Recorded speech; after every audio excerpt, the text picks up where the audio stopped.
minuni on jõudnud Natina pakk, aga vaatame, mis siin sees siis põnevat on.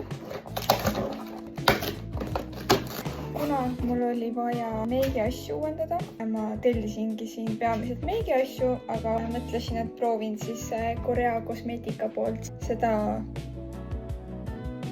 Ma olen varem seda firmat ise kasutanud. Ja ma sain kuidagimoodi selle lahti, saan teile näidata ka. Selline siis. Saab siis selle ära proovida, kas see meeldib mulle või mitte. Järgmisena on siis setting spray. Ma olen selle kohta väga palju head kuulnud, kuigi ma olen ka halba kuulnud, aga eks ma proovin ära. Minu lemmiktoode Fit Me matistav pooder. Mulle väga meeldib see. Siis selline Revolutioni bronzer. Ma võtsin kõige heledama, mis vähemalt Natinos oli.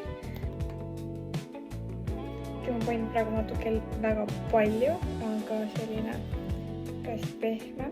Ja viimasena on siis selline Creepy seerum. Selle kohta ma olen ka väga palju head kuulnud. Väga vihkan seda, et päeva lõpuks mul meiki peal ei ole. Eks ma siis proovin siis selle ära.